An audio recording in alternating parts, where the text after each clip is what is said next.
Hablamos ahora de la realidad mundial con Claudio Fantini. Hola Claudio, buen día. ¿Qué tal? ¿Cómo estás, Federico? Muy bien. Vos sabés que son días en los que se han acumulado hechos muy significativos y yo pensaba hacer un pequeño paralelo entre lo que ocurre en Túnez y lo que ocurre en Haití, porque hay alguna semejanza entre esos dos dictadores de rincones y de culturas tan diferentes, ¿no?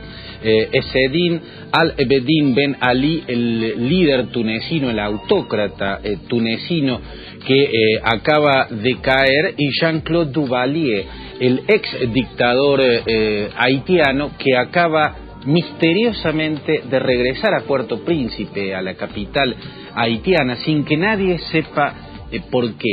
En el caso de Túnez, lo que creo que lo primero que hay que decir, y tal vez lo más significativo, después en los próximos programas de Arriba Córdoba o en Telenoche explicaremos o profundizaremos más el caso en sí, pero lo primero que creo que hay que señalar, Federico, es que Túnez rompió la regla.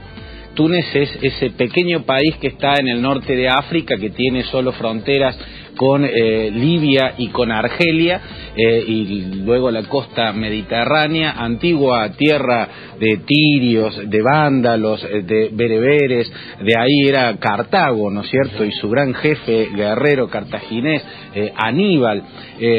Bueno, si algo caracterizó a Túnez en la década, o en el siglo XX, en la segunda mitad del siglo XX, que es cuando se consagra como Estado independiente, fue su cierta serenidad, mantenerse al margen de los hechos. Es un país árabe, tuvo un gran líder que se llamó Habib Bourguiba, fue el padre de la independencia de Túnez y el creador de un modelo que primero fue socialista, luego se abrió al capitalismo, a las inversiones privadas, y tuvo mucho éxito. Bourguiba fue un modernizador y a la vez también fue un democratizador. Túnez era un país de los más democráticos en el mundo árabe, hasta que fue traicionado a Habib Bourguiba por un hombre de su confianza, de su séquito, lo derrocó, lo sacó del poder, y este hombre que llegó prometiendo democracia, hablo de Ben Ali, luego se convirtió en un autócrata brutal. Él y su esposa, Leila, bueno, fueron la máxima expresión de la corrupción y del autoritarismo, y acaba de caer no por un golpe de Estado y no por una conspiración interna, no por un golpe palaciego, sino por una protesta popular. Y esto, Federico, es lo novedoso, lo raro. Bueno, esto es lo raro. Como decías vos, en términos más sofisticados, Túnez era un país tranquilo, no pasaba gran cosa. Sí es, no pasaba gran cosa, y en el mundo árabe lo común es que los regímenes caigan por golpes de Estado o por conspiraciones palaciegas, pero no por protestas populares. Nasser llegó al poder en Egipto derrocando desde el ejército al rey Farouk. Gaddafi llegó al poder en Libia derrocando al rey Idris. También llegó mediante una conspiración interna Hafez el-Assad al poder en Siria, y Saddam Hussein derrocando a su propio primo en Irak. Lo que no se conoce en el mundo árabe, no es común, es que una protesta popular, un estallido social, derroque a un autócrata, y eso es lo que acaba de ocurrir con este hombre que representaba la corrupción y el autoritarismo. Él y su mujer, que dicen que se fue cuando huyeron de Túnez, llevándose 1,5 toneladas de oro sustraído. Y esto tiene en común, y acá pasamos a la mitad de la isla La Española, a Haití, este pequeño y devastado país caribeño, donde, para sorpresa de todos, acaba de regresar Jean-Claude Duvalier. ¿Quién es Jean-Claude Duvalier? Bueno, el hombre que en su momento fue el presidente más joven de la historia de todos los tiempos, porque cuando llegó al poder por la muerte de su padre, el feroz dictador François Duvalier, Jean-Claude solo tenía 19 años. O sea, con 19 años se sentó a gobernar un país pobre, un país al que su padre había gobernado de una manera feroz, había creado los tontos macuts, que era una guardia de corps que se dedicaba al pillaje y a la persecución política, una organización criminal que pertenecía al propio presidente. Cuando Jean-Claude sucedió a su padre, porque había muerto, creó los leopardos, que era otra fuerza personal de choque para contrarrestar el poder de los tontos macuts. Después, con ambas fuerzas, se dedicó a lo mismo mismo que se había dedicado su padre, reprimir de manera criminal a todos los opositores.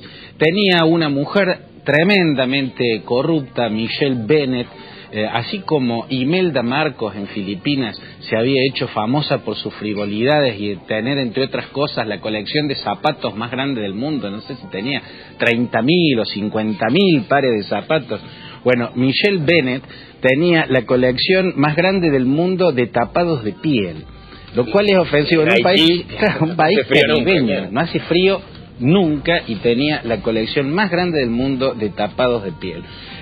Bueno, en el 86 se produce una rebelión popular y el general Henry Namphy derroca a Duvalier, que parte al exilio en Haití llevándose muchísimo dinero de las arcas públicas.